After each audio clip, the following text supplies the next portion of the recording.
do, do, do, do.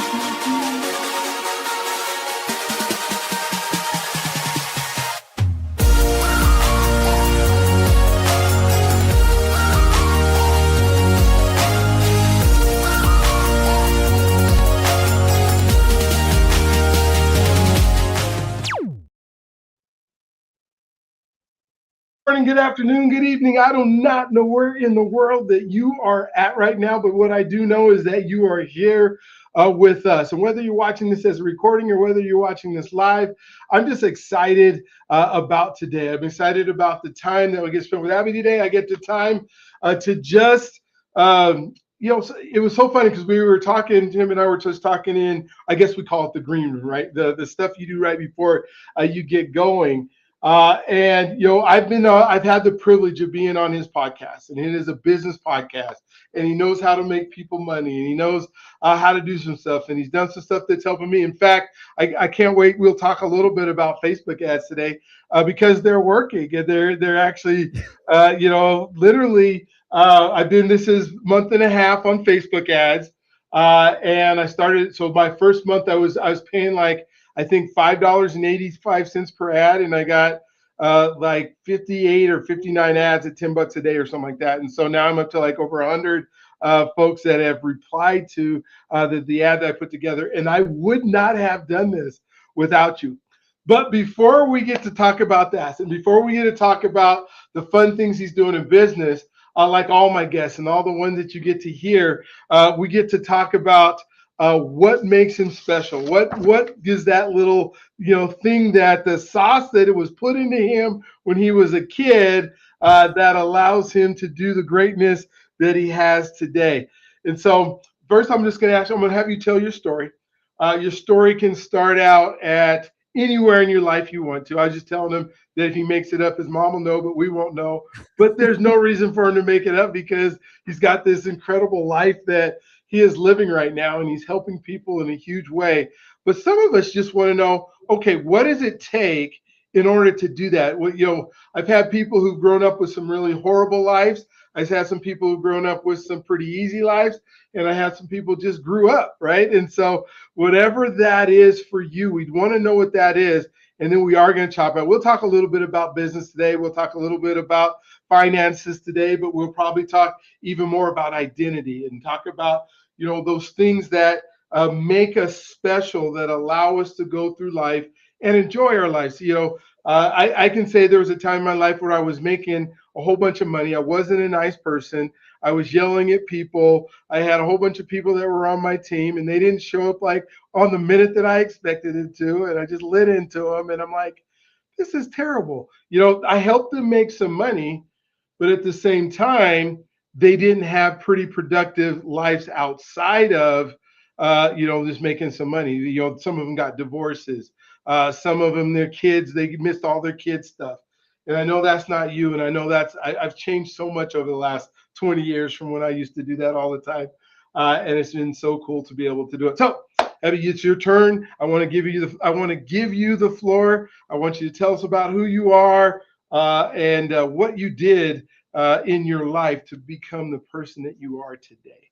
So, all right, Dr. B, I'll take a crack at it. This is, as I was telling you in the green room, this is my first non-business podcast. I only go on business podcasts. But since you have been on my show, I couldn't say no to you. So, I love it. Had a pretty average childhood. I grew up in India, in Delhi. And then I came to the US when I was 22, did higher education, and 10 plus years in, I was dealing with some health issues, migraine related issues, and I had to work from home for an extended period of time. So I was worried that I might lose my job. And that made me start looking at other things like side incomes to look at. Because then I was like, if I lose my job, I literally have no other skill set because I'm like tech background. I know technology. I know how to code, but I literally, if I can't go to the office, I can't make money, right? So I started looking at real estate because my wife used to work for the city of New York and she was in affordable housing. So we started looking at real estate based businesses, because my understanding was like a lot of people become rich doing real estate. Mm-hmm. So, um, but the kink in the plan was that we were also big Dave Ramsey fans, which Oh, means that we cannot okay. take debt, right? Yeah. Like at that point, I was like, no debt, right? Dave Ramsey says no debt. That means we don't take any debt. So that was really hard because we're trying to find a real estate strategy that works without debt, which is really hard because Oh I mean, God. Yeah. you can't buy a house, right? Like on cash, like it's like 400 grand. You don't have 400 grand sitting around. Like, so how will I make money through real estate? So I kept on researching. After months and months of researching, I found a strategy. So I read a blog where the guy was buying land in like New Mexico, Nevada, middle of nowhere, California for like 5,000, $6,000, and then flipping it Mm-hmm. for like 2x, 3x their money. So they would buy for 5,000 and they will sell it for 12, 15,000. I was like, Okay. huh, that's interesting. I can use my savings to buy $5,000 property. So let's try that. So his strategy was that he would send letters to tax delinquent owners, as in like people who are owners of vacant land in middle of nowhere, no Mhm. utilities, nothing, and they haven't been paying taxes, which means, and this is like public record, so you can get Yeah. information from the county, Mm-hmm. which means that there's an opportunity. Clearly they're displaying a sign that I don't want this property anymore. So I send out letters, right? Mm-hmm. I don't remember, like couple of few thousand letters, like 2,500 letters, and 99% of people did not respond to my letters for the 2,500 I sent. One person who did respond, most of them said, please don't contact me again. And but there were two people who responded saying, yes, just take my land, I'm not paying taxes, I don't want to do anything with it, and I'm willing to sell it, right? So I bought like pennies on the dollar, right? So I was like Mm-hmm. paid 30 cents on the dollar for those properties. I listed it on eBay because we didn't even have a website, right? Because we're starting out fresh. And then we were able to sell those Mm-hmm. properties within like couple of months. So we like 2.5x our money after costs. So then I'm thinking, huh, so this business model works. It's just that we have to do enough volume so I can actually replace my salary. And then I'm not dependent on my work anymore. Then I can just do this full time. Right. So that's where it all turned around. So we started this, and then, most of the properties sell on owner financing. So you're getting like a monthly note income. So we designed a plan. So I'm like very logical, technical, write code, right? So we designed a very logical plan that after we hit X amount of dollars, my wife will quit her job. And then after as in like when we match her salary in terms of note income, she will quit. And then because I was making more, because she was working for the city, she made less. Mm-hmm. And then so few years in, we were able to replace her salary. And then few years after that, we were able to replace my salary. And then I was like finally free. Wow. So that's my life story. And then fast forward today, we have done 750 plus deals, seven-figure business, 20 people company, and yeah, and now so the lessons I learned. So yeah, so that's another thing. So the lessons I learned from running that business for 8 years, I documented those principles, put it in a book, made it live, went on podcasts to promote it, and then we also started doing live streams, discussing the book, discussing the strategies, doing strategy sessions. And then um my wife was like, you're really getting good at the strategy sessions, why don't you start doing it with other founders, other business owners? So I Mm-hmm. started doing that work, did really well for the first, like I got a good feedback from the first few people, and then I turned it into a podcast. And that podcast also took off because a lot of people were like giving me positive feedback. You have been on, right? Mm-hmm. And in the past, so I started like 5 months ago, Okay. and I have done 132 episodes Whoa! In 5 months, in 5 132 months. episodes. Wow. Yeah. And Wow. these are all 90 minutes, by the way. Yes. Oh my gosh. You have been doing hardly nothing else. You're doing 130 Pretty episodes in much. 5 months. Pretty much. I Oh block my like gosh. four hours every day for the interviews, and I've been hustling. Wow. That is so cool. I want to drop back just a little bit because I want some understanding, because I think when I think about identity and I think about, who we are and how we grew up. Now, you grew up in two different countries. You grew up in India for a while, and then you end up here in the US. Was there expectations from your parents on your life, on what you would be? Was it, this is, because such huge different population gaps from India to even New York is New York is packed, but it's still not India. And Yeah. so were there expectations of like, man, I gotta hustle in order to make it? Why did you get into coding? I mean, I want to kind of understand the mindset of somebody who's willing to take a risk. Dave Ramsey is awesome, and you're doing everything without debt, but you still had to take a little bit of risk, and you were willing to do the volume that so many people aren't willing to do. Like, they would send out like 4 letters, didn't get anything responded, and then quit, right? But you had to send out hundreds of letters, I'm assuming, to get those Yeah. first people, right? Yeah. So talk to me just a little bit about that. In terms of identity, I feel like I did grow up in Delhi, right? So, and then I lived in New York City, or the suburbs of New York City. So it was, I mean, it was still the same hustle culture. It's just like Okay. a different type of culture, right? Because it's just like different ways of speaking, different language, different culture nuances. Mhm. Um, but I feel like I felt like home in Manhattan, because it was like, oh, these are my people. They're all hustlers. Like, they all like to hustle. Which is like, even though in my head that's the positive, but my wife disagrees, because my wife thinks the reason I'm not as nice as her, and she's from the Midwest, right? Okay. And she's like, she thinks living in Manhattan and going to school in Manhattan spoiled me, because if she said, if you went to school in, say, Chicago or Minnesota or Midwest, I would have been much nicer. Oh my gosh. Well, and I guess, does hustle need to equal not being nice? Or is Yeah, it just yeah, you just don't have time to wait right. for folks, right? Because it's a time thing. And I, Yeah. I think of, people tell me, and you can maybe attest to this, but this word balance, like somewhere in all world religions, that there's this word that says you have to be balanced. And I don't know where that is. I haven't seen it yet.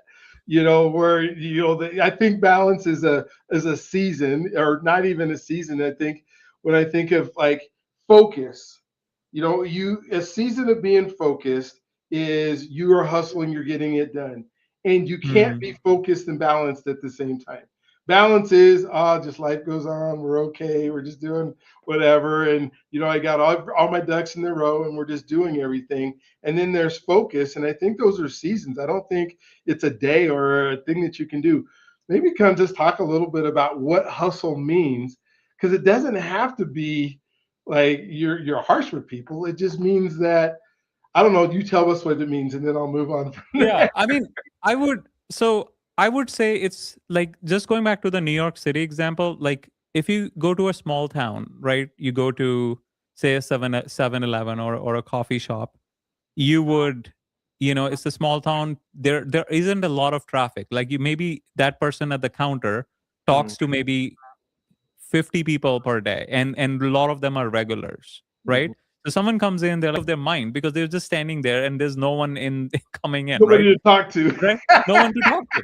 But in Yeah. in Manhattan, the problem is, like, you literally have like 10 people at the same time, every like minute, right? Mhm, I used to live in a tiny apartment, and I had this 7-Eleven right next to where I used to live. And the guy, I think he just moved from Arkansas or whatever, and he was like so cheerful. He was like, "Oh, how you doing?" And he was like saying, "Oh, how you doing? Thanks for coming in." I was like, "Why is he doing that?" Like, I was like, he must have moved literally now, because no one does that greeting, because, yeah, after like 500, how you doing? You're gonna be like, all right, I don't need to want to say stop it this, anymore. Yeah, just right? get So I was like, let's do this social experiment. I'm going to monitor him and see how long does it take to like just stop saying how you doing and small talk?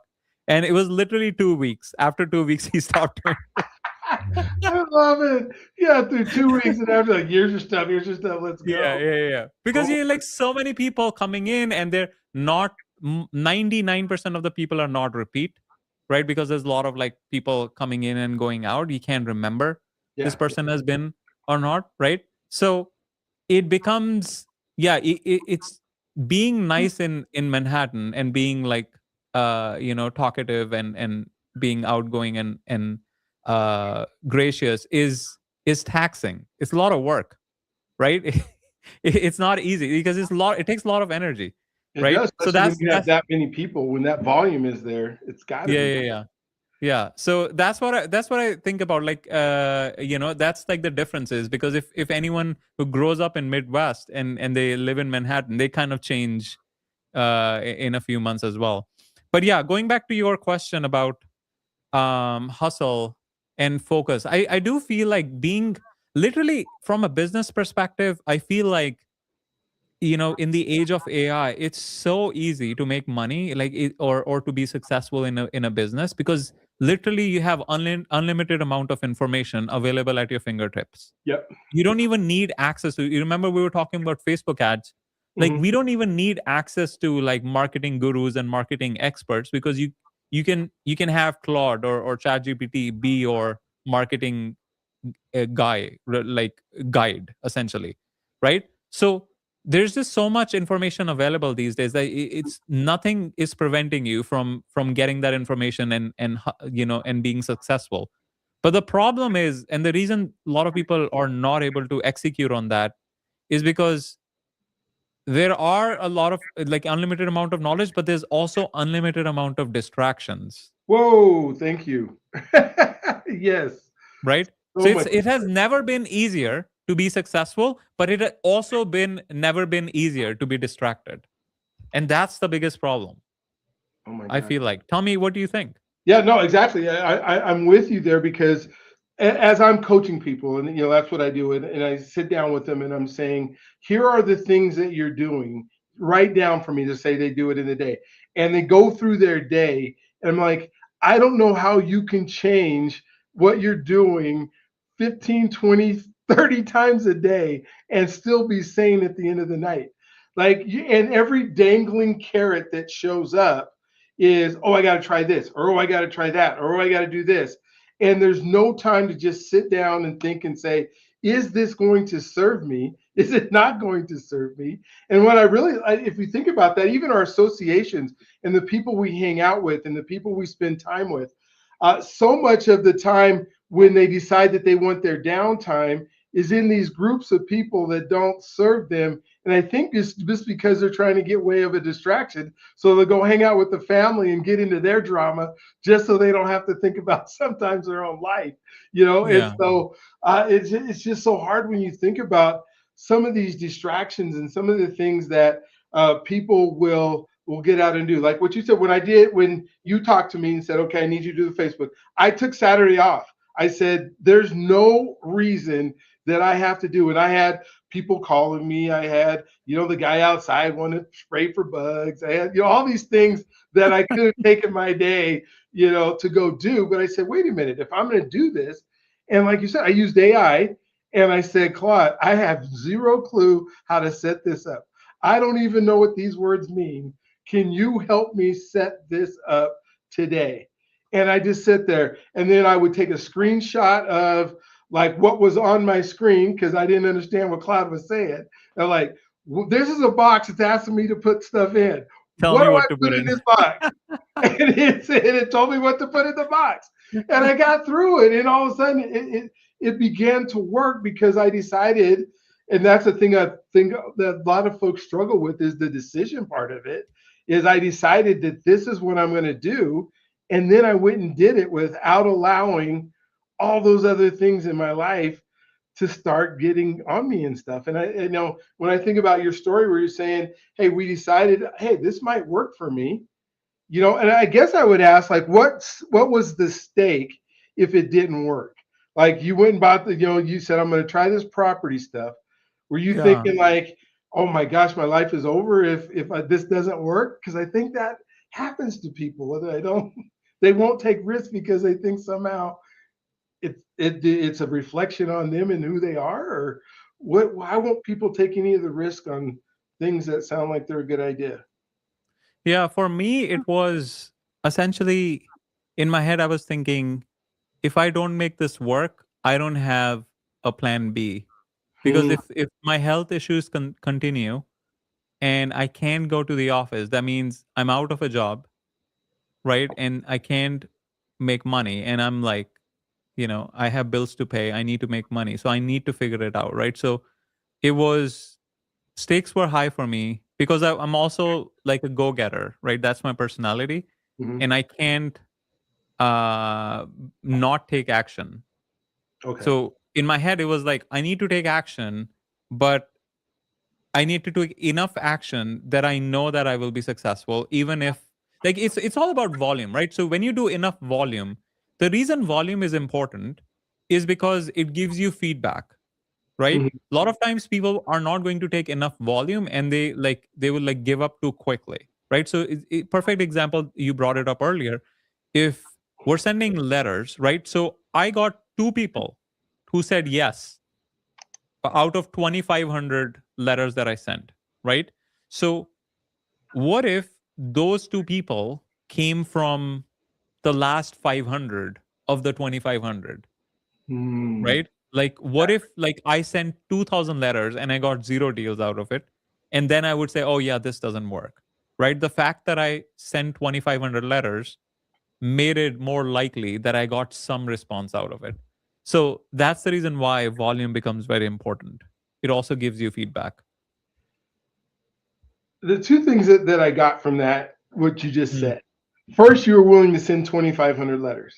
Like, mm, how many people do you know who are willing to send 2,500 letters for whatever the deal is? Because we live in this culture that we need immediate response. And you said, what if it mm, was like the last 100 or last 500 that those two yeah. people came out of? That means you had to send 2,000 letters that, if you took it personally, those were 2,000 rejection letters. If you never got any response from any of them, you're just like, oh, Yeah. this doesn't work. This isn't work. The other thing is, I don't think that people understand the vast amount of opportunity that is around us. Because if you had 2,500 letters to send, that means there's 2,500 people that didn't pay their taxes. There's 2,500 people that you got a list of that are not doing what you thought they would do. And each one of those is an opportunity. And I think some Mm, people think, oh, it's saturated, or the market, there's not enough people that I can go to, that I can share my opportunity with. And with there's 8 billion people on the planet, right? But we can't find 20 people to go to give our opportunity to or to talk to, and yeah. we give up so quick. And that, I mean, your thought process had to be something. I mean, obviously 2,500 letters is 2,500 stamps. So you had to go get 2,500 stamps with Yeah. and the work that takes. It's not a lot of work. I mean, it's work. Yeah. But how come people are not willing, and so the people that you're talking to, or the people you're doing your podcast with, how come people are not willing to take that massive immediate action that you were willing to take?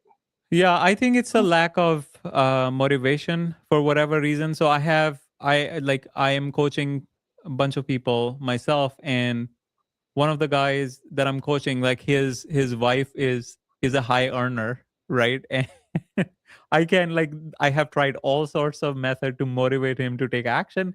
He just does like bare minimum required to keep the deal flow moving, but he's not excelling. Like, and I just don't know. Maybe Dr. B, you have the answer. Like, if someone is like inherently not motivated, they just don't have it in them. Like, as in like they just don't want, they know, like it's not like they don't know what needs to be done. Like, I laid it out in steps. Step 1, step 2, step 3, step 4. But they're like, yeah, and like he'll get up at like 10 in the morning. Stay up late at night, and like, and is in the West Coast, right? So we're selling land in Florida. So for this client, we're selling land in Florida. Our clients are in the East Coast, right? So that means he gets up at 10 a.m., It's noon right? already. No, one Yeah, in the afternoon for that's them. that's 1 p.m. Yeah. Eastern. And our calls start at 9 a.m. Eastern, right? So I get up at 3 in the morning, right? And our sales calls start at 9 a.m. I'm on the West Coast as well. So 6 a.m., right? So he's literally like losing half the day by getting up at 10 a.m. It's like there's nothing. How do you do that? Like, I don't know, Dr. B, maybe you know. How do you motivate people like that? Well, first, there's got to be pain. Like I don't know if you probably definitely have heard this story where the dog is sitting on the nail and he's yelping, and the guy's in the rocking chair, and the guy walks by and says, why is your dog yelping? Why is he whining? Why is he crying? And he said, because he's sitting on a nail. And the guy's on the street going, what? He's sitting on a nail. Why is he sitting on a nail? And why doesn't he get off? Because I guess it doesn't hurt enough. And what you're explaining is that the person who is not willing to be motivated doesn't need to be motivated because there's not enough pain in their life to be able to do it. His wife is making enough money. He's like, Yeah. She's just telling me to do something. She's not telling me I actually have to work. She just wants to know that I tried something today because his life isn't affected by it. But on the other side of it, there's a whole lot of people who are so discouraged by life that they believe they're not enough. Now they're not willing to take that risk either. They just don't know what to do, and they're probably willing to, if you can get them to the point where they're going, okay, I need to have little bitty wins, and I think everybody wants that big, we watch the Super Bowl because we want to watch the Super Bowl, but those players started in May, working every day, being consistent, going to practice, doing all this stuff just for the opportunity to play in January, if it's American football. But you just have to think of what are people willing to do consistently, and then teaching them the consistent things that are those little bites at a time every single day. Like I have, like a lot of folks I have that I'm asking, I need you to tell me your top 3 things that you're going to do today. I just want you to tell me, whether you do them or not. That's stage 2. Stage 1 is write down what you're going to do today. And then what I find out is, like, if you got a group of 10, it's the 80-20 rule, right? 2 or 3 actually will send me their top 3 things they're going to do today every single day. And everybody else is like, how do we build that momentum? I mean, some of us, you just see it, right? You're an example. And I would love to, the associations and the people you're around. I can imagine whether it was in India or whether it was in New York or Manhattan, that there were people that you saw as an example that you go, this is how it's supposed to work. I bet you didn't spend a whole bunch of time around the guy that gets up at 10 o'clock in the morning, or playing the video games or doing, oh my gosh. Oh, yeah. And so when you start thinking about that, it's like, how do we, and I don't know how you're helping folks because they want to be coached, they want the results.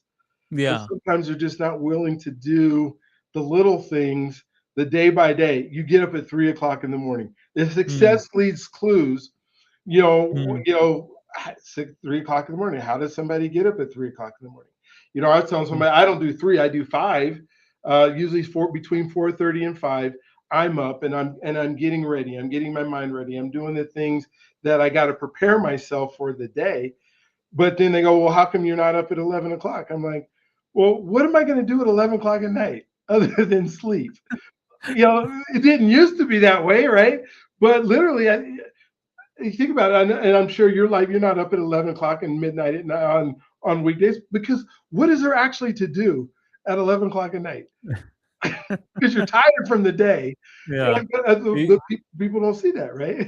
Anything you do at 11 o'clock, you're just asking for trouble, right? If you go out. Yes, if you go somewhere, you're absolutely asking. You tell your kids, right? I have 8 children. They're all grown adults now, but they would say, "Well, I'll be home at 2 o'clock in the morning." I'm like, no, you won't. There is nothing that happens. And then I have sons that are pretty big. They're 6'4". They're over 200 pounds. They're these black kids, and we were living in a minority neighborhood, or not a minority neighborhood, an all-white neighborhood, and they're saying, well, how come we keep getting stopped at 2 o'clock in the morning? Well, first, let's not be out at 2 o'clock in the morning or 1 o'clock in the morning. What are you doing out there? But yes, that is our society. That is where we're at. And I don't want that to be for you. I don't want that life to be for you. And, I do have a son who's a rapper now. And so I guess that's when that nightlife ends at 2 o'clock in the morning. But there's nothing at 2 o'clock in the morning that's going Yeah. on that's positive for any of them. But then I'm also telling my folks, what are you doing at 11 while I'm watching the night show or whatever, the late night? Like, what? The late night? You're watching television at 11 o'clock at night? Like, and what is, what can possibly be that they're talking about that's enhancing your life? Yeah. That's trying to move the needle, moving forward. And I'm talking to people who say they have a dream and they want to move forward and they don't want to be stuck. And maybe Yeah. you're getting some of that, the entrepreneurial spirit, or the person who just wants a better life. But then you Hmm. go, that success, what are those clues that success is leaving? When you start like working with somebody, you start, beginning that process. What are some of the questions that you ask them maybe about their life, Hmm. what they want? Do you start out with dreams? You start out with work ethic? How do you start those conversations?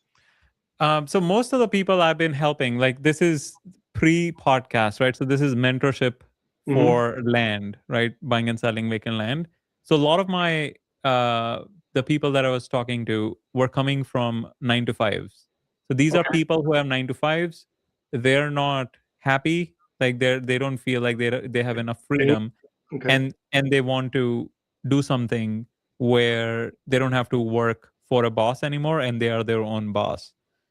But the biggest misconception I was seeing was someone who is working at a 9 to 5 job, in their head, for whatever reason, I don't know how it got started, but in their head, they think being an entrepreneur is easier than being at 9 to 5. They think, oh, I'll be my own boss, so no one's telling me what to do. So I'm just going to work on things that matter for the business.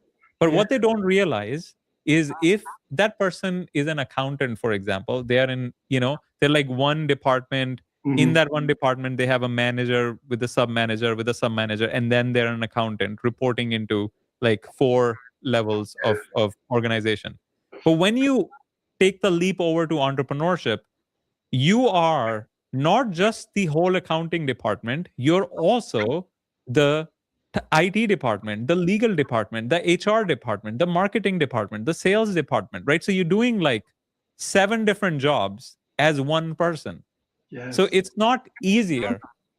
Entrepreneurship is not easy for whatever reason. The misconceptions, I would literally have a call with people saying, oh yeah, so I'm making 150K per year in my W2, and I work 50 hours per week, and I want to replace my salary, but I also want to reduce my hours to like say 30 per week, so I can spend more time with my family and friends.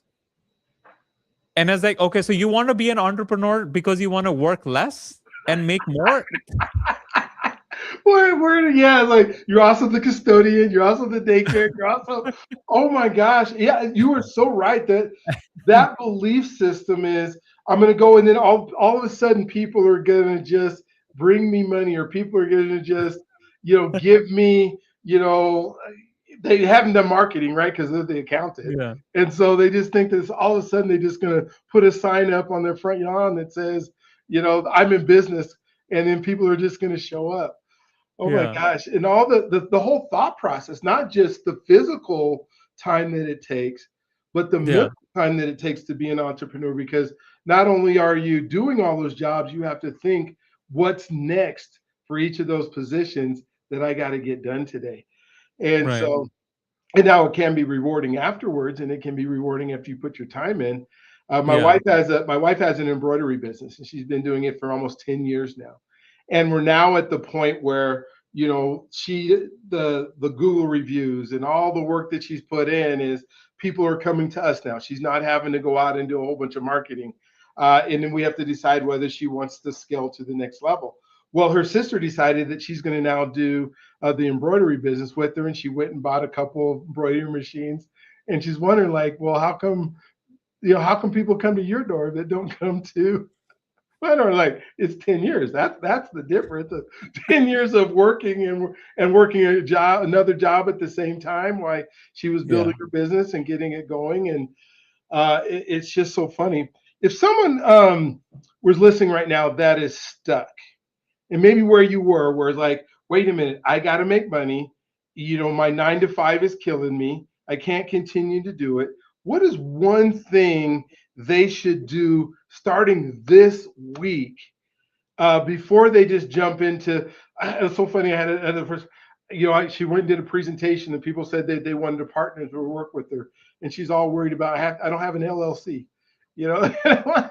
Of all the things that we can worry about right now, an LLC is the last of them, unless they're ready to give you money. Are they ready to give you money? No, we're just in the beginning stages of the conversation.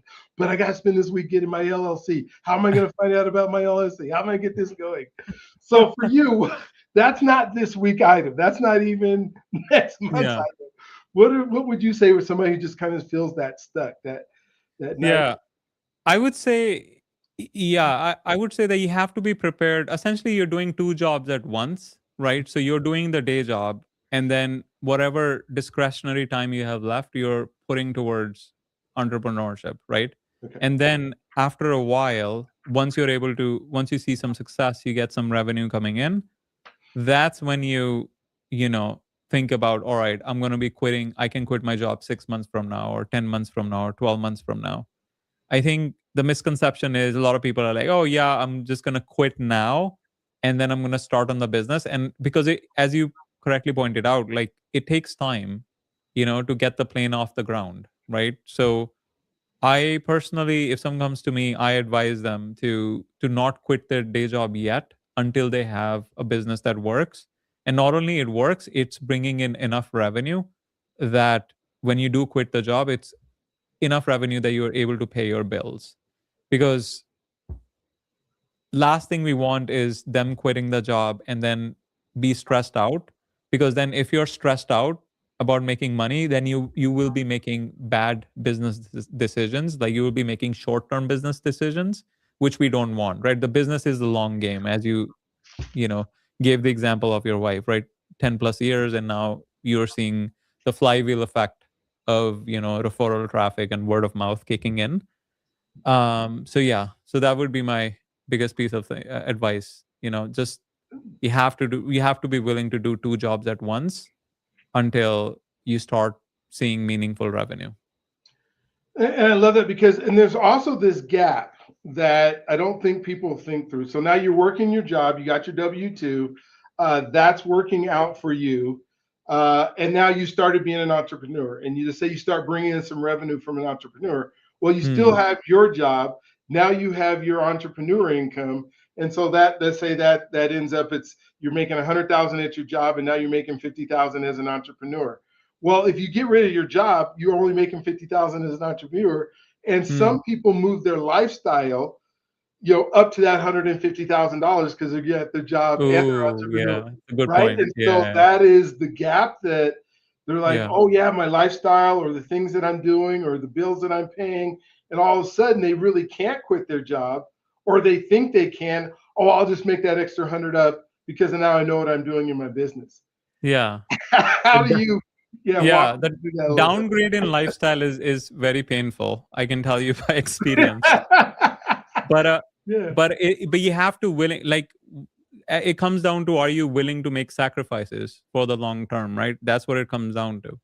So literally, I had when I switched, because when I switched from W-2 to full time, my thought process is like, why am I buying this designer shirt or whatever, right? Or Mhm. why am I overpaying for clothes? Why am I overpaying for equipment, right? Because literally, if I saved another few $100s here, another few $100s there, that's extra like $3,000, $4,000 for the month, and that literally for my business, that means I can buy another property, and then I can 2x, 3x my money.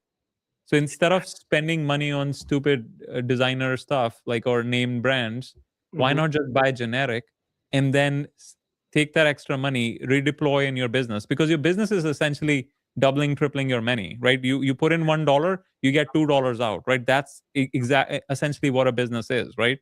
It's a money making machine. So if we were to divert as much funds uh, through that machine, then you compound faster, but because then you can redeploy the profits back into business and it scales much faster, right? I think that's like the thing that, yeah, not everyone is willing to make the sacrifices, right? And I think it becomes important if you're really trying to scale and build a real asset. Yeah, maybe give us, I would love to even just some numbers or a thought process on like how much of money that you make in your business needs to be put back into your business compared to, because when you have a job, you kind of know that that money is going to continue to Mm, come, and you kind of build your lifestyle, or a lot of people do because they don't do enough savings, and they do, around whatever that amount of money that's coming in for the job because they think it's just always going to be there. But in a mm, business, like you said, in order to make more money or in order to get the business where you want to be, you have to reinvest back into it. And I see a yeah. lot of people taking their profits that they get right away, and those don't get put back into the business. And Mm, people even kind of look at you or laugh at you sometimes. Well, why are you spending that kind of money on the business?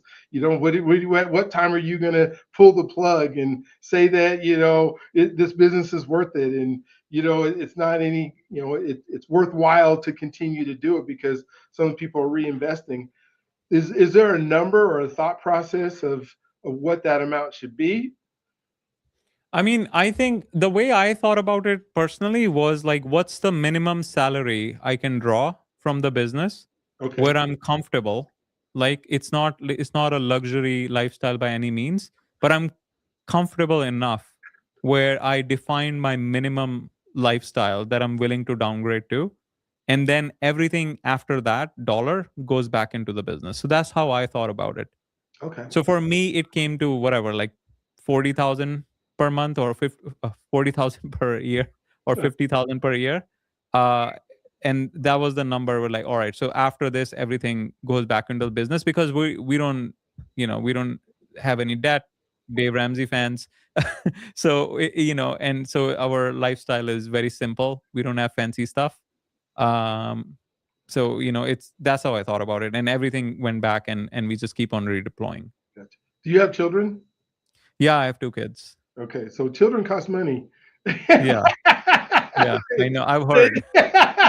You heard that concept, right? Yeah, yeah, I've I heard, mean, yeah. so the only reason I said it because I want to talk about that a little bit is because in this whole plan that you guys had is you have Mm, your wife gets to come home first, mm, and then I guess you can reduce daycare costs that way if you guys did it when your kids were young, mm, unless she was working at home and then you're still doing those same things, and then, but I just see a lot of folks that are in the situation that spend even more money on their children because they want to give their children every opportunity in the world to be able to do everything. And so now they're on traveling teams and all these different elite coaching. I got to do hockey and swimming and baseball and football and 9 sports during a year. And yeah, now they have to now I've heard all the kids who have these special diets where they have to eat these, well, my kid can't eat this. He has to only eat protein shakes and all these other stuff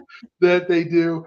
And then they got to go buy them designer clothes. And heavens forbid your kids end up being teenagers, and then they want stuff, And then, but some of these parents, that's like they just pour into the kids of giving them stuff, but then why their business suffers, and they're not. So instead of reinvesting that money back into the business or back into the mm, next thing, they're putting it into their kids. In your yeah, parenting style and the things that you've worked out, with you and your wife and your kids, I'm sure your kids don't want for a lot, but are they? How have you handled some of, I don't know, keeping up with the Joneses with other yeah. kids in the neighborhood So and doing all these things? yeah, yeah. So I that's super easy for me because I grew up in India. So Uh-huh. But your wife grew up uh, in the Midwest, yeah, so yeah. But my wife is also like kind of like low key. She's is like, she okay? yeah, she's not because it's like completely opposite. So I grew up like middle class in India, so poor from US standards, but still middle class from Indian standards. And my wife grew up upper middle class in the US. Okay. So which means that she never felt shortage of money. So she's like, okay, she doesn't care about money as much. Like Hmm. she has like bigger goals. You want to save the planet, conserve land and all Yeah. that, Okay. affordable housing and all that. And so she's also about like, let's not spend too much money. Let's focus on the bigger vision, bigger goals, because for from her perspective, she wants to scale the business so she can do bigger things in life when she's older.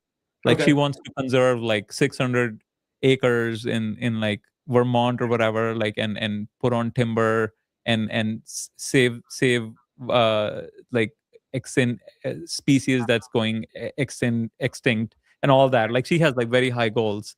And my goal is to like, I just want to be the best business strategist in the world and help other people become good at businesses and stuff like that, right, through podcasting, and Mhm. also by showing proof that I can scale my own business to like 8 figures, 9 figures down the line, right? So our goals are like so aligned in the sense that we just want to become really good at business, that and the fact, combined with the fact that I didn't grow up rich and I don't really care about my kids wearing designer clothes or going to like classes. Like as long as my personal goal, my wife might disagree, but my personal goal with kids is to just turn them into like also business experts, so that they don't have to worry about ever making money, because if you're good at business, you will find a way to make money, right? Mhm. Because that's just who you are. Like the whole point of business is to uh, you know like create a machine where you put in $1 and $2 come out the other end, right? That's literally the game, right? So if they can be good at that skill set, everything else is becomes secondary, right? Because then you can, like, if you're not really good with swimming or whatever, like you can hire the best coaches to make you a good swimmer, right? Mhm. Although my kids do do go to swim because it's a basic necessity, but not necessarily This like is an good. elite. I'm not planning for them to become elite swimmers who are competing at state level or whatever. But the point I'm making is, yeah, we don't spend a lot of money on the fancy stuff, and we don't keep up with the Joneses at all. I Yeah. couldn't care less.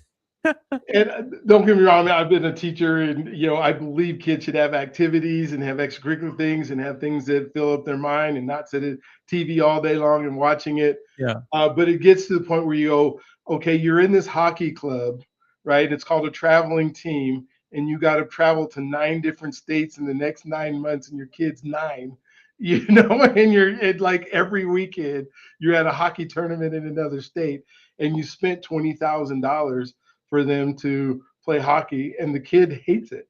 Like they don't even want to do it. And So you're like imposing your dreams on the kids, kind of, almost. yes, there's Yeah. so many in that world that does it, and we're so specialized in our world right now that there's this, even like high school sports don't exist anymore, because I mean they do, and there's a few kids who do it, but every kid has to have their own coach. And this, so sports, how do you explore and experiment and try different things if all you do is the one thing from the time that you are 6 years old till the time you're 18? And then what if you're not a good enough athlete, or you're not a good enough piano Mm. player or band person or ballet person or dancer or whatever it is to go to Juilliard? Then you're like, okay, so now is that kid's life over? Is it not over? I mean, it's so cool because there's so many wonderful things we can do, and I love what you said is teaching. It's like teaching a man to fish; he'll eat forever. You give him Yeah. a fish, he'll eat for a day, and being able to impart those things in your kids. And whether it's like, how do you come up with rules for cell phones and rules for, because they live in this information age that we Mm. didn't have to grow up in. Or maybe you grew up in some of it. I didn't grow up. I grew up in an analog world that turned into a digital world. But I don't know. Like with my grandkids right now, I'm going, okay, well, what do we, you have all this information. If I don't teach you to synthesize the information and to take that information and do something with it, then all you Mm. have is a whole bunch of information that you're being bombarded with every day, all day long. So Yeah. what are some of the things you may do with your kids that help them with this? Teaching them business is huge, but just synthesizing the amount of I guess, distractions they're bombarded with. Yeah, I don't know. I haven't solved that one yet. I'm still. I was actually discussing this with my wife. Even like just you mentioned TV time, right? Like it's Mhm. so hard. It's like almost like a struggle. So my kids, she's like 6. The older one is 6, and the younger one is 2. And it's almost like turns into an argument. She's like, "Oh no, I want to watch more TV." I was like, "No, that's not good for you," kind of thing, right? And then it turns into like a uh, tantrum or whatever sometimes.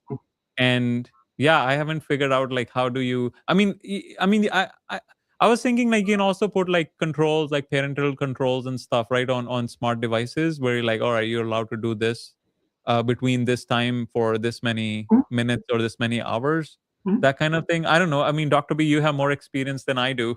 Tell me how are you solving that? How you solve that problem?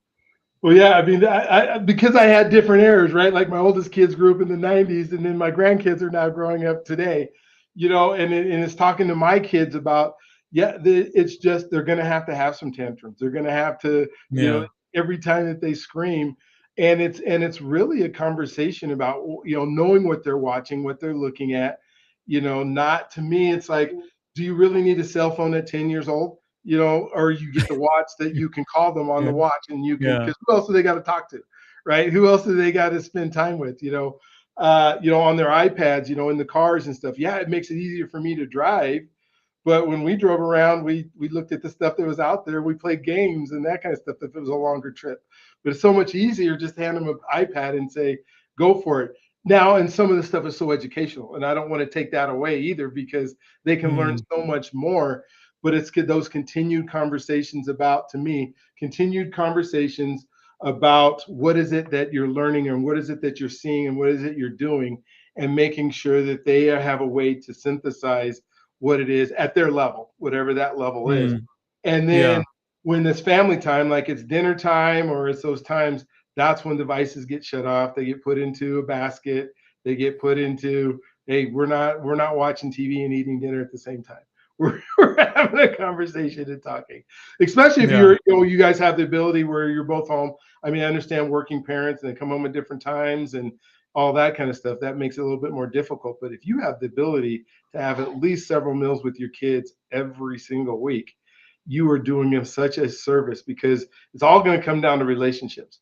It Yeah. 100%, and it is for you as you make money. It's the relationships that you have with other people that make the difference. It's not the amount of technology that you utilize. You're not going to be on your deathbed someday saying, "I wish I would have spent more time with AI. I wish I could have taught me more things." Right? You're going to say, "I wish I would have spent more time with my family, with my kids, with I that." Right? wish I would have upgraded to the premium chat GPT Yeah. subscription. Oh my gosh, if I had just done that, my life would have been so much better. That extra, why didn't I spend that extra $20? I bought a designer's shirt instead of yeah, so that is so cool. What didn't we talk about? We got about 6 or 7 minutes left. What did Oh, we we talk didn't about? talk about Facebook ads, Dr. B. Tell me your experience. Yeah. So basically, it's been, I started, like I told you before, where I actually went through and I spent the whole Saturday and I created, my first Facebook ad. Yeah. And that was June, yeah, June 1st, I guess, is I did that. And Mm, I put the ad together, and I'm doing Living Trust, so it's an ad that goes out. I did the questions. I think you asked me to do, where it's a survey. I did a 5-question survey that yeah. you go on and they answer yes or no, yes or no. And then the last question is about, I have a seminar on Wednesday, I have a seminar on Sunday. Which one do you want to pick? Or you can watch it right now, and you can I'll Mm, send you the recording right now. And then so they picked that. I had it set up in Go High Level, so it sends out automated messages as soon as perfect. they get the ad, as soon as they've done the ad. And then I've been monitoring all day, every day, and so it has just been real cool to say, okay. At first, I go, okay, so what is I did this all with Claude, and I asked Claude, okay, so what is, a typical ad spend should be? I'm going to start out with $10 a day. It asked me on the Mm, day of my seminars to boost it to $13 a day. So I said, I'm going to spend $300 this month on these ads to see if they work. Now, the one thing I can say is I'm getting a lot of people who are going through it, they're taking it. I think it's reached over 10,000. The impressions are like 10,000, and I have 5,000 people on the other part that comes up there. And then it's so now saying my ad spend is like $5.06 per lead or whatever it is that comes in, which they say 15 is good. So I'm super pleased at Mm. 5, and hopefully it'll get lower and lower in that Yeah. area. But pleased with that. And then So it's profitable, right? yeah, so far it's been profitable because if I sell a trust, let's say I make $600 on a trust or $900 on a trust, whatever I make depending on how I put it together. If I did one ad and it's one ad and it cost me $300 for the whole month, and I sold 4 trusts last month. So at $2,400, it cost me $300 to make So, $2,400. so you're getting 1 to 8 essentially. You put in $1, you get $8 back. Mhm. So why don't we put 1 million? Exactly. If I had 1 million. No, we redeploy, Dr. B. We redeploy the profits back to the ads. Yeah. Oh, so go to 600 next month instead of 300. Yeah, and then 1,200, and then 2,400, and then 4,800. There we go. Right, and that's how you get to the 7 figures. There you go. There you go. There's the teaching right there. You guys all just got that right now. The big thing in it is I'm just not getting a lot of folks showing up, which is typical, right? Oh, To you're my dealing with the show presentation. up rate problem. So the show Yeah. up rate, you have to do lead nurtures, right? So Okay. you have to give them a reason to show Mhm. up. You have to be like, oh, make it exciting. Oh, I'm going to be sharing something XYZ, Okay. right? So that they show up. How Right. many people are taking the recording versus coming to live? Well, I just started this month is when I started just doing the recording and saying that was Mm, a choice because I said after the month I just had 2 different. I had Wednesday and Fridays that I mm, was doing the seminars, and I was literally I would have 12 people sign up for it and one person show up, or I'd mm. have 10 people sign up for it and nobody show up. And so I decided to do the recordings and have the recordings as part of it this month. And so far, I've had several people who are opting in to the recording. Yeah, As soon as they get the recording, now they're getting another. I see that they watched it. I'm getting another email, and I'm giving them a call and saying, "How can I help?" And I'm also sending them the questions that they need. So I'm kind of experimenting with it to see what yeah, works the yeah. best. It's all about testing. Yeah, yeah, Yeah, yeah. that's what you said before is testing to see what happens. So I'll be Yeah. able next month. I'll be able to tell you exactly how the recordings are going. And Perfect. there's going to be more people coming to the recordings, and I don't need to do the seminars if they're going to watch the recording. And it's only Yeah, a 27-minute recording, so it's not a super long, and they can get into it and they'll understand everything. Goes over pricing and that kind of stuff. So I'm yeah. pretty pleased with how it's worked out. Perfect. Cool. Perfect, Dr. B. Nice to hear that. Yay! So I'm telling you guys, you need to give this guy a call. How do people get a hold of you to get So, into what you're doing? yeah. So, Honest Wealth Builders, that's the name of the podcast. Okay. So, please search it on YouTube, on Apple Podcasts. And the website is honestwealthbuilders.com. If you are a business owner and you would like to come on, do a brainstorming session, that's the place to sign up for.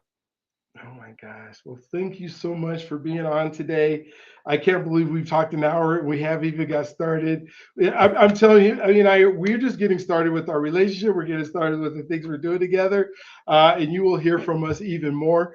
I can promise you that. I hope that, today, whether you hit subscribe or notifications, and this is it, please contact him. If you're trying to figure out how to make this work, is totally worth it. I am a person who is excited that he has helped me.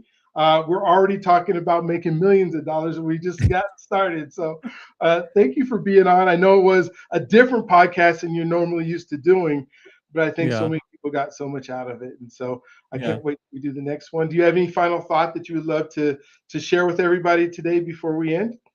No, please, please check it out. And happy to, like I don't have any strong filters as to who I won't bring on the show. As long as you have a business, you're making some money, I would be happy to host you.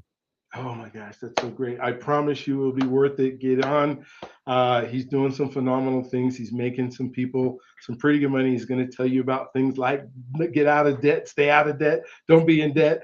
He had a whole bunch of other things like, this is how I'm going to raise my kids. So you guys have an amazing, awesome, just incredible day today. Don't forget your God's greatest gift. He loves you, you love him too. And we will talk to you on the next one. See you soon.